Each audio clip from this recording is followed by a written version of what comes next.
Bienvenidos amigos a esta reflexión del día de hoy. Como siempre, saludo fraterno y cordial a todos los que me ven. Estamos por estos días en Pascua, modo Pascua, porque el pasado domingo amanecer resucitó el Señor entre nosotros.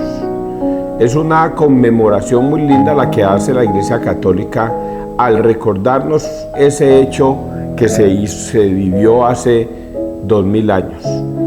Algunos protestantes dicen, pero si eso ya lo hizo hace 2000 años, ¿por qué hay que estarlo repitiendo? Y la Iglesia Católica lo hace desde dos puntos de vista. La primera, recordando ese hecho tan triste y bonito, porque es que hay que decirlo en las dos frases. Fue triste por la muerte de Jesucristo de esa forma tan inmisericordia como lo clavaron en la cruz. Pero es bonito porque donde Cristo no hubiera muerto en la cruz y hubiese resucitado el tercer día, vana sería nuestra fe, vana. Pero Jesucristo sí murió y resucitó. Y eso es lo que nos recuerda cada año en Semana Santa la Santa Iglesia Católica. Recordarnos este hecho tan triste y bonito cada año. Pero también conmemoramos este hecho porque cada cosa que vivió Jesucristo en la cruz nos deja una enseñanza. Cada momento, cada palabra, cada frase, cada acción que hacía Jesús nos deja a futuro una enseñanza y nos la recuerda todos los días, y muy especialmente en este tiempo de Semana Santa, para que nadie piense que las cosas fueron así de sencillas. Hoy día sostenernos en la fe es muy difícil. ¿Qué cosa tan difícil es sostenernos en la fe? Y solamente nos podemos sostener en la fe mediante el Espíritu Santo. Solamente Él nos puede dar eso que hace que nosotros nos sostengamos en la fe. Pero también hay una cosa que tengo que decir, y es que el demonio también actúa. Si Dios actúa, Jesucristo actúa, el Espíritu Santo actúa, el demonio también actúa sobre nosotros. Y si nosotros no permanecemos firmes en la fe, entonces llega el demonio y nos saca de la fe rápidamente y fácilmente. ¿Y por qué esto lo digo? Porque Jesucristo nos ha dicho una frase que nosotros no la tenemos en cuenta. Es que no la tenemos en cuenta si no la analizamos. Conoceréis la verdad y la verdad os hará libres. Y esa libertad es muy peligrosa, es demasiado peligrosa. Es tan peligrosa que un católico tiene la verdad y por eso es libre. Y esa libertad que Dios da es que si permanecéis en mí, yo permaneceré en ti. Pero si usted no permanece firme en mí, Dios se aleja de ti. Entonces cuando viene un pastor mentiroso y te dice unas insensateces y usted cree que le está diciendo la verdad, Dios se aparta. Dios se aparta. Me recordaba hoy cuando un pastor en Toro Valle, y yo lo tuve aquí presentando, decía: César, le voy a hablar de Mateo 16, 18. Mire, y Jesús le dijo a Pedro: Pedro, ahora yo te digo a ti que tú eres Pedro, y sobre esta roca, o señalándose a él mismo, edificaré mi iglesia. Y yo le decía: pastor, ¿usted cómo hace para analizar esa cosa de esa manera? Eso no es lo que quiere decir ahí. ¿Cómo que él se señala? Ahí no dice que se está señalando a sí mismo. Y mire cómo con esa frasecita engañan a muchos tontos. Y muchos tontos se fueron. Y hoy día piensan que la roca es Cristo, que Cristo se señaló a sí mismo. Cristo es la roca y la piedra angular. Pero en ese pasaje bíblico no se estaba señalando a sí mismo. Le está diciendo a Pedro, que se llama Simón, hijo de Jonás: tú eres Pedro, roca, piedra, y sobre esta roca edificaré mi iglesia. Se la está entregando a Pedro la iglesia, y la gente: no, eso no es así, es como el pastor dice. Y es así como Jesucristo se aparta de ti, se va. Si usted se dejó convencer de esa mentira del pastor, entonces el Señor se va. y lo deja que usted pertenezca a esa congregación. El Señor, Dios, deja que usted se vaya, porque como usted es libre y Dios le dio la libertad de escoger, usted puede escoger y usted escogió irse. Así de terrible es las cosas de la iglesia y de Dios. Son cosas muy terribles. Vamos a persignarnos, muchachos, en el nombre del Padre, del Hijo y del Espíritu Santo. Amén. Primera lectura, Hechos de los Apóstoles 3, 1, 10. Te doy lo que tengo en nombre de Jesús, levántate y anda. En aquellos días, Pedro y Juan subían al templo. A la oración de la hora nona, cuando vieron traer a cuestas a un lisiado de nacimiento. Solían colocarlo todos los días en la puerta del templo llamada Hermosa, para que pidiera limosna a los que entraban. Al ver entrar en el templo a Pedro y a Juan, les pidió limosna. Pedro, con Juan a su lado, se quedó mirándolo y le dijo: míranos. Clavó los ojos en ellos, esperando que le darían algo. Pero Pedro le dijo: no tengo plata ni oro, pero te doy lo que tengo. En nombre de Jesucristo Nazareno, levántate y anda. Y agarrándolo de la mano derecha, lo incorporó. Al instante se le fortalecieron los pies y los tobillos. Se puso en pie de un salto, echó a andar y entró con ellos en el templo por su pie, dando brincos y alabando a Dios. Todo el pueblo lo vio andando y alabando a Dios, y al caer en la cuenta de que era el mismo que pedía limosna sentado en la puerta hermosa del templo, quedaron estupefactos y desconcertados ante lo que le había sucedido. Palabra de Dios, te alabamos a ti, Señor Jesús. Ustedes ya conocen esta historia. Para los que no la conocen, pues ya ahí se les acabo de contar. Son hechos de los apóstoles. ¿Qué son hechos de los apóstoles? Cosas que sucedieron después de que Jesucristo se va al cielo. ¿Qué fue lo que pasó? ¿Qué fue lo que sucedió? ¿Qué hicieron los apóstoles, los 12 que Él escogió? ¿Para dónde pegaron? ¿Y cómo se manifestaron a la gente? Cuando Jesús les dio la orden, vayan y prediquen, ¿qué fue lo que ellos se pusieron a hacer? Pues aquí nos cuentan qué es lo que están hecho. Por eso ese libro es tan importante que nosotros lo leamos también para afianzar nuestra fe. Pues aquí dice que Pedro y Juan, ¿cuáles fueron los dos que fueron corriendo a ver el sepulcro? Pedro y Juan, el discípulo que Dios más amaba. Oiga, se me olvidó decirles el lunes ese detalle. El lunes, mire lo que son las cosas. Dice que Pedro y el discípulo que más amaba corrieron al sepulcro después de que María Magdalena les contó que no estaba el cuerpo del Señor en el sepulcro. Los dos corrían, el discípulo que más amaba y Pedro, pero el más joven corría más que Pedro, y llegando vio los lienzos pero no entró. Pero ahí nunca dice quién es el discípulo que Dios más amaba. Nosotros sabemos que el discípulo que Dios más amaba era Juan, pero la Biblia no lo dice, no lo escribe así como lo está escribiendo ahorita, porque nos quiere dar a entender teológicamente que ese discípulo que Dios que más amaba eres tú o soy yo. Cualquiera de nosotros es el discípulo que más amaba, y corríamos nosotros porque es nuestro deseo.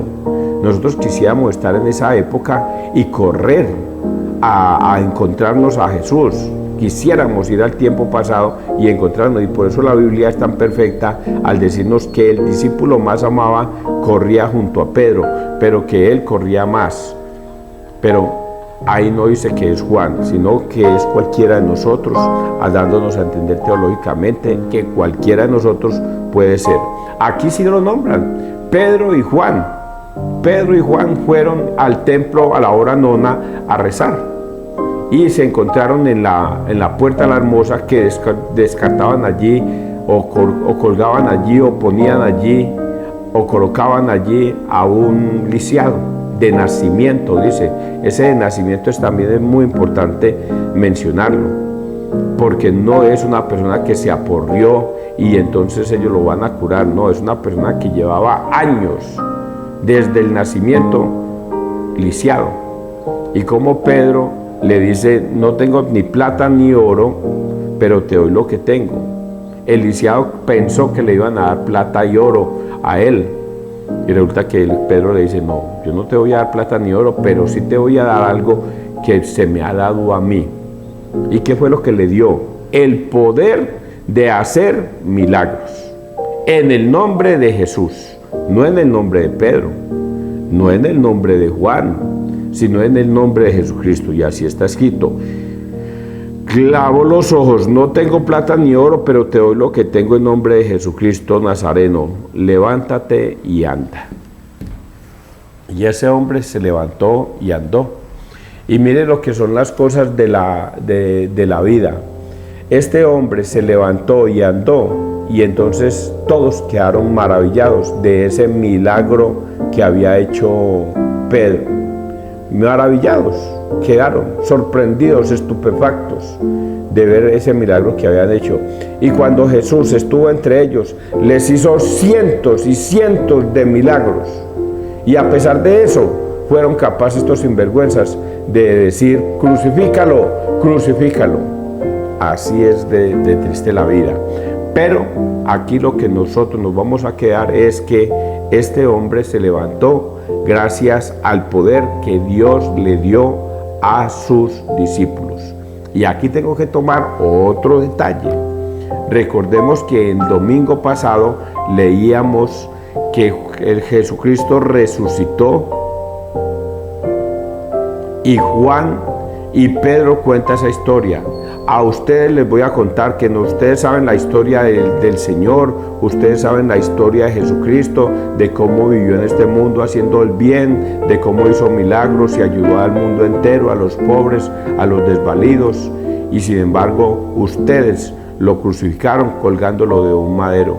Pero el Señor, Dios, lo resucitó para manifestarse en él toda la gloria. Nosotros, y se nos presentó, y dice allí el texto, y no se le presentó a todo el pueblo, sino a nosotros, los escogidos. Cómo Dios se le presenta a los escogidos para esto. Por eso hoy día, los escogidos son los sacerdotes de la Iglesia Católica. Ellos son los escogidos, los ungidos de Dios. Y sin embargo vemos a la Piraquive diciendo que Dios la ungió para ir a rescatar almas. Vemos a los testigos de Jehová diciendo que el pastor o el profeta de ellos, Dios lo escogió para salvar almas.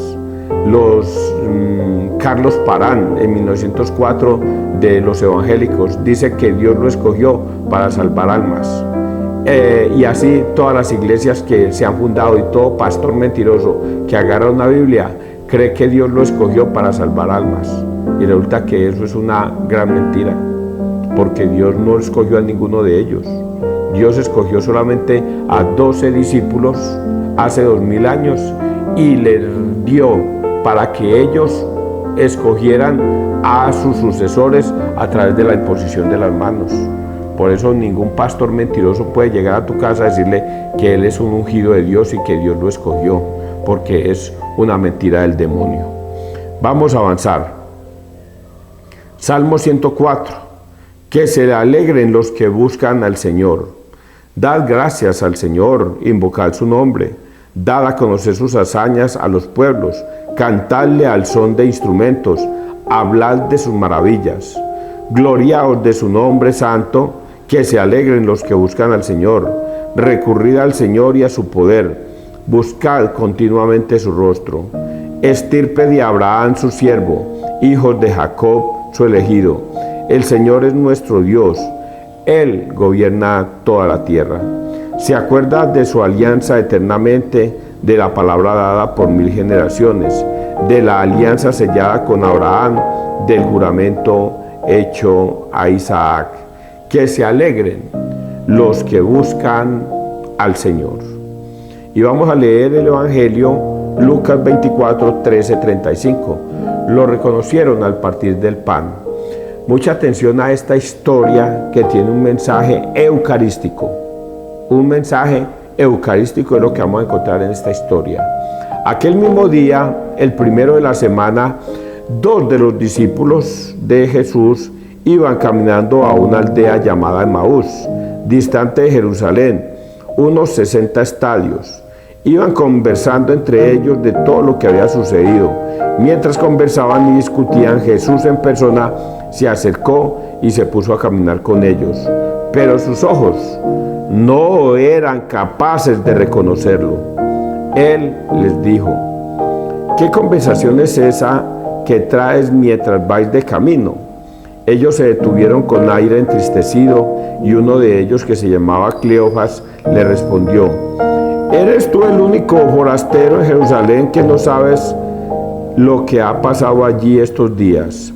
Él les dijo: ¿qué? Ellos le contestaron: lo de Jesús el Nazareno, que fue un profeta poderoso en obras y palabras ante Dios y ante todo el pueblo. Cómo lo entregaron los sumos sacerdotes y nuestros jefes para que lo condenaran a muerte, y lo crucificaron. Nosotros esperábamos que Él iba a liberar a Israel, pero con todo esto ya estamos en el tercer día desde que esto sucedió. Es verdad que algunas mujeres de nuestro grupo nos han sobresaltado, pues habiendo ido muy de mañana al sepulcro y no habiendo encontrado su cuerpo, vinieron diciendo que incluso habían visto una aparición de ángeles que decían que está vivo. Algunos de los nuestros fueron también al sepulcro y lo encontraron como habían dicho las mujeres, pero a él no lo vieron. Entonces él les dijo: qué necios y torpes sois para creer lo que dijeron los profetas.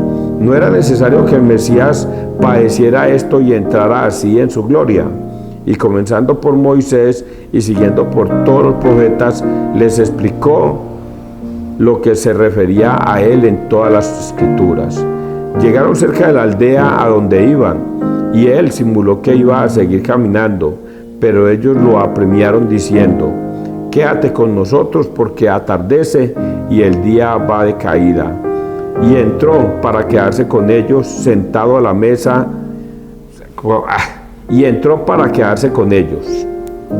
Sentado a la mesa con ellos, tomó el pan, pronunció la bendición, lo partió y se lo iba dando a ellos. Se los iba dando. A ellos se les abrieron los ojos y lo reconocieron, pero él desapareció de su vista. Y se dijeron el uno al otro: ¿no ardía nuestro corazón mientras nos hablaba por el camino y nos explicaba las escrituras? Y levantándose en aquel momento se volvieron a Jerusalén, donde encontraron reunidos a los 11 con sus compañeros, que estaban diciendo: era verdad, ha resucitado el Señor y se ha aparecido a Simón. Y ellos contaron lo que les había pasado por el camino y cómo lo habían reconocido al partir el pan. Palabra del Señor. Gloria a ti, Señor Jesús. Qué historia tan maravillosa. Es uno de esos relatos eucarísticos que nosotros los católicos lo guardamos en el corazón para que nuestra fe no se venga abajo, para que nuestra fe se sostenga. Y es como dos personajes, discípulos de Jesús, van de camino a Emaús y van tristes, porque ellos esperaban que el Mesías fuera el liberador de ellos de la esclavitud de Roma, y resulta que lo terminan matando en una cruz y van cabizbajos, pero el Señor se les arrima. Aquí hay dos cosas que tenemos que analizar. La primera es que el Señor se les arrima y ellos no lo reconocen, Entonces ese es un mensaje bíblico muy importante, porque si no lo reconocieron es porque está con ellos, pero a pesar de que Él les hablaba de Cristo, ellos no lo reconocieron. Y eso es muy importante decirlo para ustedes. A veces nosotros oramos, aleluyamos, glorificamos a Dios y creemos que estamos con Dios. Y creemos que Dios está con nosotros porque lo aleluyamos, pero no lo reconocemos, no lo vemos. Creemos que con alabar y aleluyar a Cristo, que es lo que hacen los protestantes, van a reconocer a Cristo. Y no es así. No es así. Usted puede alabarlo, aleluyarlo, glorificarlo donde quiera, en cualquier parte. Inclusive entrando al cuarto de su casa, cerrando la puerta y glorificar a Dios y alabar a Dios todo lo que quiera en su cuarto. Y no lo reconocen. Porque aquí está escrito dónde se reconoce a Dios. ¿Dónde lo reconocen? Y ustedes ya lo escucharon. ¿Dónde lo reconocieron? Cuando partieron el pan. Y Jesús, dando gracias a Dios, tomó el pan, lo partió, dio gracias y se los entregó. E inmediatamente a ellos se les abrió esa venda que tienen los protestantes encima. Esa venda que les impide ver al Cristo resucitado. Les impide ver.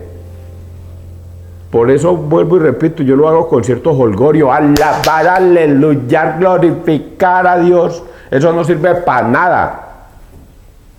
Óigalo bien, no sirve para nada, a menos que sea en su iglesia, donde se adore a Dios, donde lo reconocen. Y a Dios solo se le puede dar la gloria en su iglesia, en ninguna otra parte. Y la iglesia que él funda es la iglesia católica, y en donde se hace ese ritual sagrado de la Eucaristía es en la iglesia católica. Se toma el pan, lo ofrece a Dios, se toma el vino, se ofrece a Dios y dice: hagan esto en conmemoración mía. Y solamente lo puede realizar un sacerdote ungido por Dios en la iglesia, solo él. Y aquí ustedes pueden ver quién partió el pan. ¿Quién lo partió? Jesucristo. Él partió el pan y les abrió los ojos a ellos. Se le cayeron las escamas que tuvo Pablo. Por eso está escrito en la Biblia dos frases terribles que ya las he dicho en repetidas ocasiones. La primera frase va para los protestantes, estas frases: porque Dios les ha dado un poder engañoso para que crean a la mentira, a fin de que no sean salvos. Eso es una frase terrible para los protestantes. Dios, cuando usted decidió aceptar a un pastor mentiroso en su casa y en su vida, y ha cambiado la fe de Cristo que se la enseñaron sus padres, sus abuelos, sus tatarabuelos, Dios les ha dado un poder engañoso para que se vayan con ese pastor mentiroso, a fin de que no sean salvos. Y la segunda frase, que es también terrible: porque el Dios de este mundo, que es Satanás, les ha cegado el entendimiento, a fin de que no vean el resplandor del Evangelio. No se salvarán. Y aquí dice que estos dos hombres, a pesar de que hayan escuchado las historias de Moisés, y Jesús se los dice: qué necios son ustedes para entender lo que tenía que suceder. Ya los profetas habían hablado de que él iba a morir en la cruz. Ya el profeta Isaías había dicho que él resucitaría el tercer día. Ya Jesús con ellos les había dicho en repetidas ocasiones que él debía ser juzgado y condenado a muerte, pero que al tercer día iba a resucitar. Qué necios para entender, y ahora no logran entenderlo. Pues bien, aquí nos dan ese regalo. Lucas 22, 19. Y Jesús, tomando el pan, dio gracias a Dios, lo partió y se lo entregó a sus discípulos, diciendo: este es mi cuerpo, que será entregado por todos vosotros. Y luego, tomando la copa de vino, la levantó, dio gracias a Dios y dijo: esta es mi sangre, que será derramada por todos ustedes para el perdón de los pecados. Hagan esto en conmemoración mía. Hagan esto en conmemoración mía. Establece la Eucaristía. Y ustedes, los necios, no lo logran ver. Por eso es tan importante que los malos católicos que a lo mejor me están escuchando lo logren entender, muchachos. vayan, se confiesan con un sacerdote y participan de la Eucaristía, y así permanecerán todo el tiempo hasta que Dios venga por todos nosotros. Si ustedes no hacen ese ritual, si ustedes no permanecen en Cristo a través de la Eucaristía, no son de Cristo. Y eso está escrito en Juan 6:53. Quien coma de mi carne y beba de mi sangre, tendrá vida eterna. Quien no coma de mi carne ni beba de mi sangre, no tendrá vida eterna. Ya Jesucristo lo manifestó. Sin embargo, muchos de ustedes prefieren aleluyar, alabar y glorificar. Y pastor, cada año vamos a hacer la Santa Cena. ¡Ja! Oigan a estos ingenuos baratos. La Santa Cena, van y compran un pan en la panadería y van a Grajales y compran una botella de vino o 2 botellas y comienzan en una copita y un pancito y se lo reparten y estamos celebrando la Santa Cena. Ingenuos y necios y tontos es lo que son, al creer que ahí está Cristo y haberse salido de la Iglesia Católica, la que los podía salvar. Es un error que lo van a pagar al final en la muerte. Y esto que les estoy diciendo no lo digo para yo condenarlos, porque quien se condena es a sí mismo, cada uno de acuerdo a su obrar y su proceder. Que Dios te bendiga, que Dios nos bendiga donde quiera que todos estemos.